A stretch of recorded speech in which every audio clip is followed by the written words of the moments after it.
so that I can share the recording later. Alright, I have started the recording. Okay. So first of all, I'll give you a brief introduction about the Python environment where you will be actually coding. So for our purpose, we'll be using Colab. Okay. So if you don't know about Colab, Colab is it's an interactive Python console, or it's a virtual machine provided by Google. Okay, so Google helps you in doing your research by giving their machines for free. So this is the environment we'll be using for our future tutorials. So for starting our environment or our notebook or our interactive Python console, we have to click on new notebook. So basically, if you click on new notebook, okay, don't get carried away by all those buttons and all those things. We'll go through all those things in our tutorial, so don't worry about that. First thing, you have to open this website. I will share this website in the Zoom link, in the Zoom chat. Okay. If you are near the laptop or something, you can actually open this website and check this website. So this is basically an interactive Python console offered by Google. So this is the interactive Python console. Okay, so this is something which is offered by Google, and they have many things embedded in this environment. I mean, in case you want GPUs are like uh, it's accelerator. So it's basically it helps you in processing. So in case you don't know about GPUs are used for gaming and all. So basically GPUs are were initially made for gaming, where they used to do so much of additions. Okay, so much of additions, parallel computing. So basically GPUs are already used. They used to be already used in gaming, but right now what happened, this programmer, they found out that GPU can be used for doing such kind of parallel processing. So they started utilizing GPUs for doing all those kind of training and all those things. So in case you want to use GPUs, you can actually use it very easily in this environment. So how to use it? You have to go to runtime and change the runtime type. You can see there are GPUs and TPUs. So GPU is an open source accelerator. Okay, so basically GPU is supported by all the system in this world. So in case you want to buy GPU, you can get it online. So you can go to the Amazon and you can actually search for GPUs and get those GPUs. You can actually buy those GPUs. But for TPUs are the upgraded version of GPUs. Only it's upgraded version of TPUs made only for the TensorFlow. So yeah, it's a TensorFlow. It's supported by TensorFlow only. So that's it. I mean, you have to, in case you want to use TPU, you have to come to Google environment, and then only you can use TPU, because it's not an open source hardware. So yeah.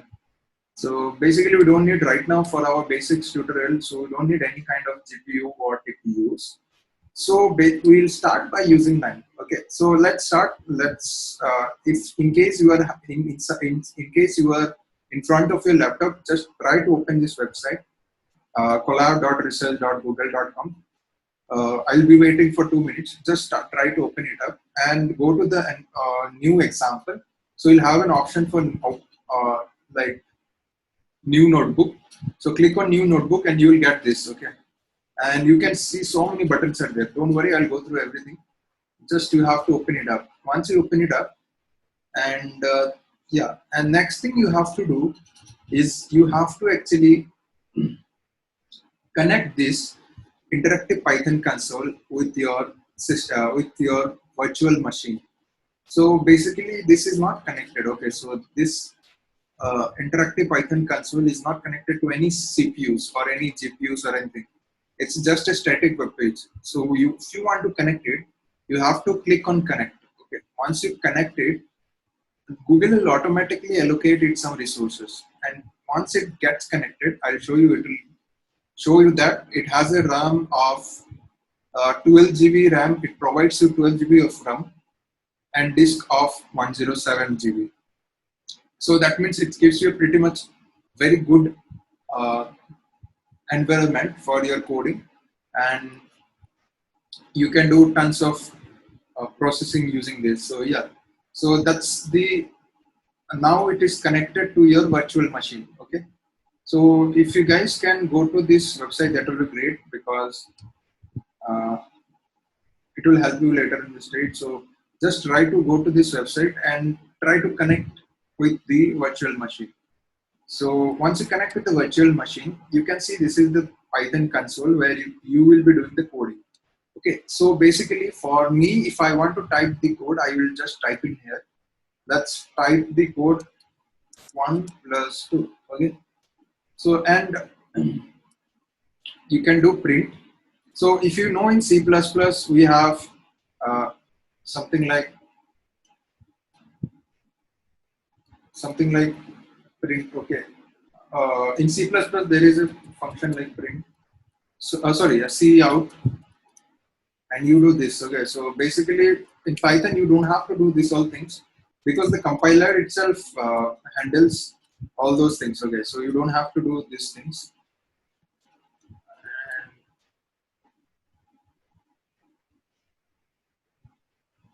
Okay, so this and all I'll explain you later.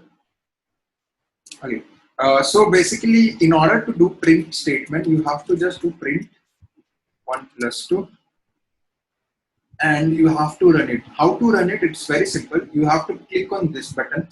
If you click on this button, it will run, and uh, it will actually print the result in the console. So you in C++, you generally go to the command prompt, and then you have to type uh, compile cout. So you have to execute the first. You have to compile the program, and then you have to execute it and give it some value. So, but in this, you don't have to do it in a command prompt. You can actually do it in the shell. You can actually type the code, and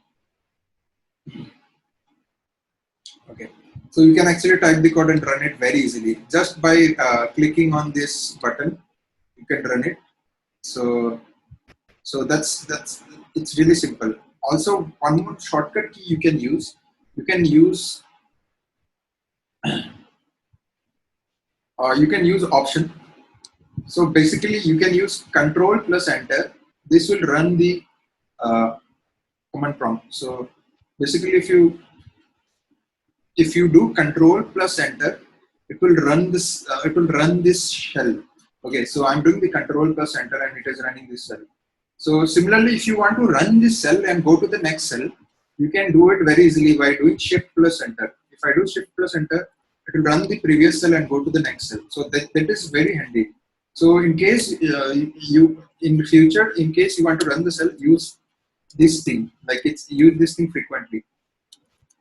Okay, Shift plus Enter. So let's rename it Python Basics. Okay. All right. So this is not getting written. Python Basics. All right. So yeah. So you have to use Shift plus Enter. Now the next thing is we have to know all these functionalities, right? So we have to know all these functionalities. What are these functionalities and all those things.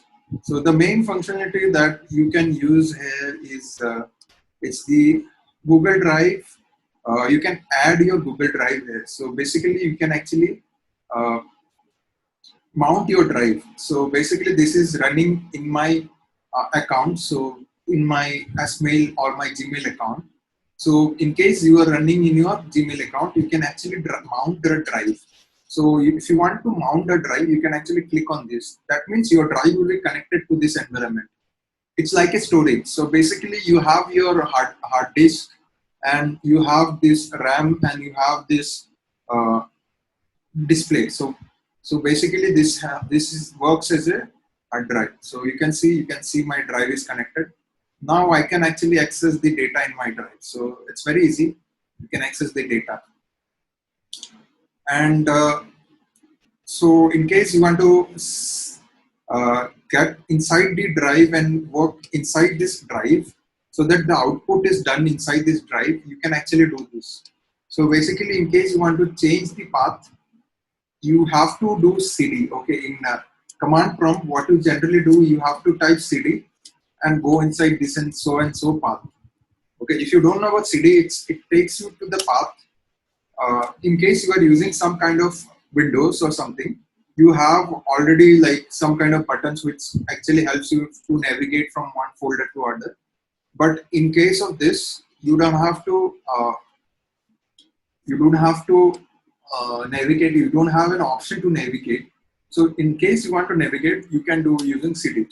So what is cd? It takes you from, okay, let's do ls. ls means it lists the folder or the files inside this environment. So if I do ls, what it will print? So let me see. So it prints sample data. So it prints this and drive. So basically it is inside this path. Okay, so I want to get inside drive. So how do I get inside drive? It's very simple. This exclamatory sign is for running the command, that command prompt. See these shell commands. So basically, this exclamatory sign will actually let you run the shell commands. For example, if you want to do cd, you can actually do exclamation and drive. Okay, and if you do ls, you will see it will list all those folder inside this drive. Okay, so basically this is how you run the commands inside an interactive Python console. Okay, all right, so I hope you got some idea about this, how to run commands. Now I'll explain you the next thing, or the most important. Okay, it's already done, so this thing was done. Now the next thing. Okay, one more thing is, like, whenever you are coding, you have to share to me. I mean, if I am your mentor, that you have to share your code to me. So in order to share me, you have to just write megrow90. Okay, so megrow90@gmail.com. So this will actually share me your code and I can review it. So basically, you have to just click on share and just type my email IDs. So that's I mean, this is very simple and you can do it a very simple way. So yeah. And there are other modes which you can actually explore. So basically, in case you want to explore the codes, so there are some code you want to explore. So you can use this samples. So these are the example codes or the snippets which you can explore. So if you click on this, it will show you this. Okay, and you can actually use it. List files from the Google Drive. But right now I don't want to use it, so that's fine. No need to use snippets. Table of contents. Okay, so one more benefit about interactive Python console is that you can add, instead of code, you can add text. So if I do code, it adds a shell. Okay, but if I do text, it adds a text field. So what you can do in the text field, you can use Markdown. Markdown is nothing. It's a kind of a documentation writing. It's a kind of a markup language using which you can write a documentation. So, but you don't have to take care of all those syntax because it already has this kind of buttons. You can click on this and you can write the heading like my first code, and you can see that it automatically creates a heading. And you can see also it creates a table of content for you. So it's both way. If you see it, it's help. I mean, it is generating a kind of a. It is actually making your code very ordered. So that's how you use it, and you can actually click on this to hide the cell. So basically, if you have so many cells, okay. So if you have many codes, now I just want to move down, but it is taking me a time to move down and navigate through one code to other.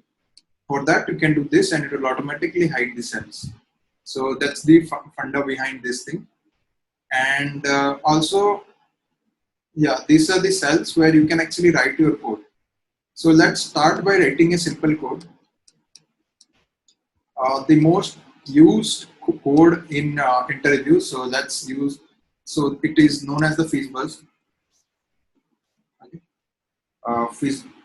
FizzBuzz code. You can comment it because this is not a code. So we'll be making a FizzBuzz code where if the multiples of 5 comes, it should show fizz, and if it is multiple of uh, kind of 7, it shows buzz, and if it is multiple of 5 and 7, it shows fizz buzz. So yeah, so that's the problem statement. So in case like if I'll do an iteration for I, okay, before doing an iteration, I'll explain you.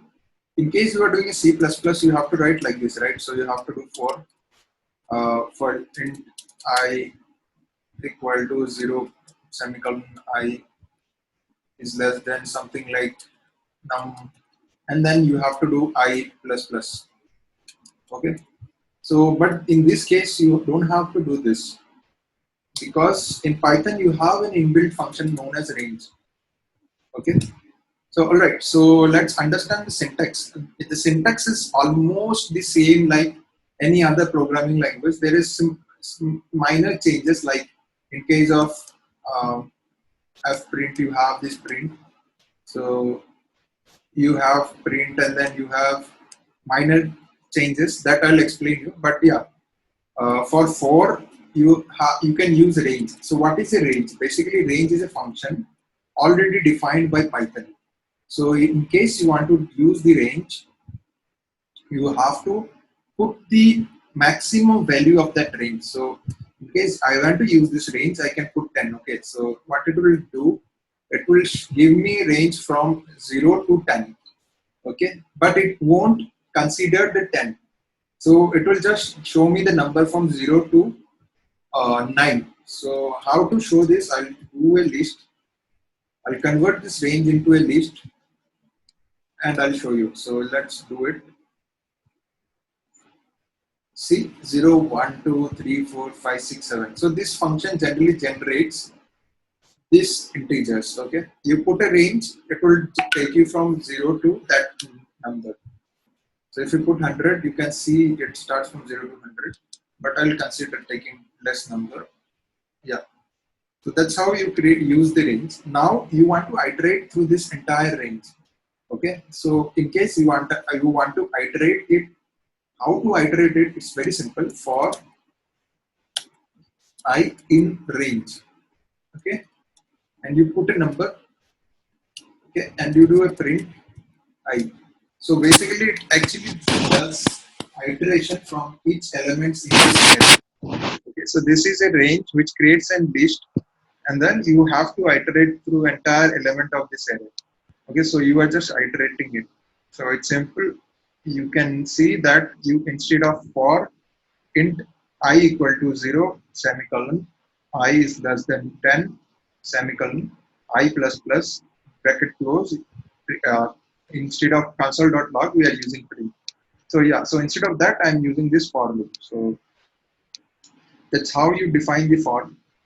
So yeah, that's the idea behind this Python, and it's a very simple. You can see, you can actually get an intuition what is this thing doing. So the next thing is we have to, okay, so fine, all right. Anything is left or not? Let me see. Okay, so some interesting thing I can show you. In case you are very much bored, I'll show you some uh, like miscellaneous stuff. So you can actually click on Corgi and Kitty. So generally, when you open up, your theme will be like kind of a light theme. You can see it will be white color, but you can change it by going on the settings and click on adaptive or dark. Mostly I prefer dark, and you can apply on that. And you have other options, like you can see that this Corgi is moving. So you can see collab. You can actually click on this Corgi or Kitty. So corgi and kitty shows up. So that is like really interesting. You can see this corgi is moving. I can give it many powers, some power. Okay, so once I give it many power, now see kitty is moving. So that's really cute, right? So in case you are bored, you can try it out. Go to editor. You can change your default settings as per your need. I generally don't change it because it's already in a very standard way, so you don't have to change it. In miscellaneous, you can actually select Kurgi Kitty mode. Okay, so this actually gives you some power. So right now, if I type some code, you can see it shows some animations. So that makes your coding very interesting. So I'll write my name. So you can see it shows a combo. So it tells you how many text you have written in a combo. So that's really great, right? So it boosts up. You can try out. Just click on settings and try it out. So it's very easy. But I generally don't prefer coding and Kitty. It is a kind of a distraction. So I'll move all those things. Yeah, now it looks good. All right, so let's come to our main thing. So we are in 4. In the case of in the case of C++, you have to define the integers by giving an int variable name, and then you have to put the number or something. But in case of Python, it automatically identifies what kind of uh, variable is it. So in case you want to define integers, so you can write like this. By just put the variable name and give a underscore. So equal to variable name equal to 1. So that's how you create a variable. It's simple, right? You don't have to define any of the uh, variable type and all those things. So it's really very simple. Okay, and okay, I hope you guys are trying it out. So in case you have any doubts, you can ask me. I guess I'm running very fast. I think I shall stop right here, and I'll explain you about other stuffs in tomorrow's tutorial. So you can actually ask me doubt right now if you are facing any doubt. You can ask me, and yeah, if you have any kind of doubt, like any simple doubts, how to initiate this environment or something, any doubts, you can ask me in the comment section. And after that, if you don't have any doubt, I will wrap it up and we'll have the continuation of this session in uh, tomorrow evening. So yeah.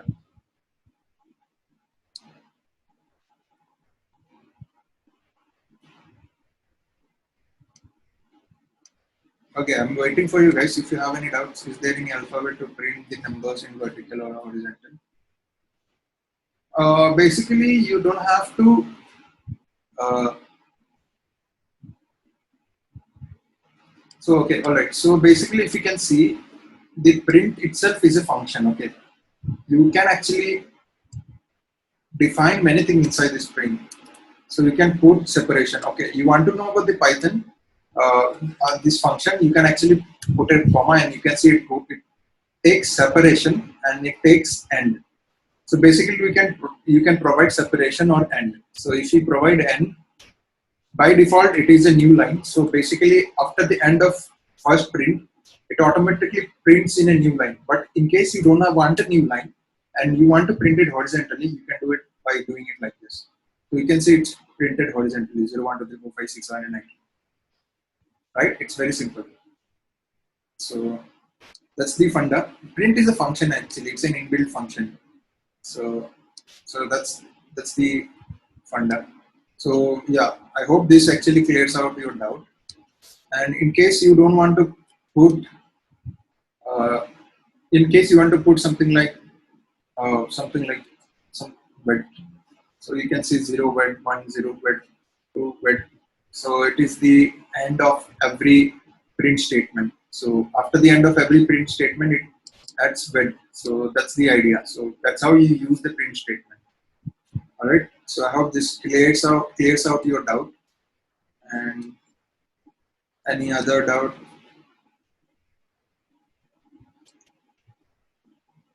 Okay, there are other functions which are there in Python. I'll explain it, but I don't think I should explain it by today itself. You can explore it in by going into this website, automate the boring stuff. So this is a really good website where you can explore Python programming. Okay, so it explains you all those important things that is required in Python programming. I might not be covering everything, but yeah, important parts I'll be covering in these sessions. But some parts it will be left out, so you can actually go there and look into these sessions. Sorry, in this book. So it's a really interesting book, and you can see you can do a lot of stuff with this Python, right? So you can refer this book whenever you require. So just go to this book and you can check this out. Okay. And tomorrow I'll be covering the Python basics part 2 or the other things that are required in this session. So I'll be covering all those important things tomorrow. So don't be absent. Okay. So all those things which are necessary like operators, assignment statements, functions. There are different functions which you have to use while you are coding. Okay. So you have to use that. Yeah. So tomorrow I'll be explaining you. Also, I'll give you a brief introduction about HackerRank or anything like CodeShop or HackerRank, where you can go and actually do some kind of assignments. Okay. So basically, you can go to the HackerRank. You can don't go by company. Let's go by developer side. Okay. You can click on problem statement. Okay. It will give you. Don't take this. Yeah. Okay, so you can actually take a problem solving and click on this, you will get many questions. So in case you want to prepare for Python, you can go to this and in here, if you prepare coding, you can actually show it to the other people. I mean, there you can see there are stars. So you have 3 stars, 4 stars, 5 stars. So in case you are having the 6 stars, you can show it to the other companies and they can actually prefer you instead of others. So yeah, just you can go to this and start your coding testing. I mean, I generally prefer writing it in C++, but you can actually write in Python also. So you can write your code in Python in this. So just go there and try out some questions. You can have an idea of how Python works. Don't worry, I'll cover mostly all the basics. Today's session was just to give you an overview of this Python console. So I hope you got an idea how this console works. And in the later stage, mostly by by coding itself, you will get an idea how to use this console. So all right. So if you have any other doubts, you can ask me in this comment section, or you can actually say yes, you don't have any doubt, and we can wrap it up.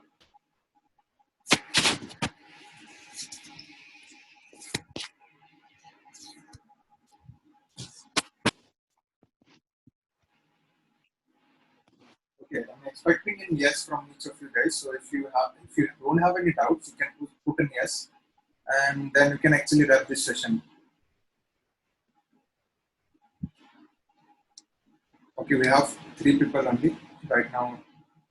2 people are there. Okay, all right, no doubts. All right, then cool. So we'll wrap it up.